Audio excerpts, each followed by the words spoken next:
pala si Pidgilito Gioso. PJ, Chef PJ, Kuya PJ. Na-hire ako 2014, May 2. Nag-start ako as a food prep line cook. Nag 6 months muna ako kay Kuya Jay bago ako nalipat ng SM Marikina. Tapos na-promote ako as a opening team from the start ng kay Bacolod. Niraos lang namin yung opening ni Bacolod. After nun, kinausap ako ng presidente, WKC. PJ, okay ka lang? Sabi niya sa akin. Sir, okay lang kahit walang tulog, pagod, pero masaya kasi napapakain mo ng tama at maayos yung mga tao. Unang-una, hindi ko ini-expect na tatagal ako kay Kuya Jay. Milestone na talaga yun kasi inaabot ako ng 10 years kay Kuya Jay. Iba-ibang tao yung nahalubilo mo na marami kang matututunan sa kanila.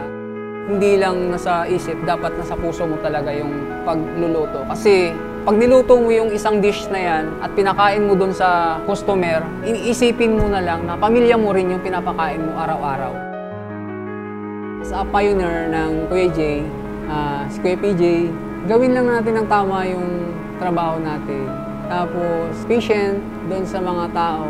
Iisipin lang natin na laging ang guest ay pamilya natin. 100% love ko si Kuya Jay.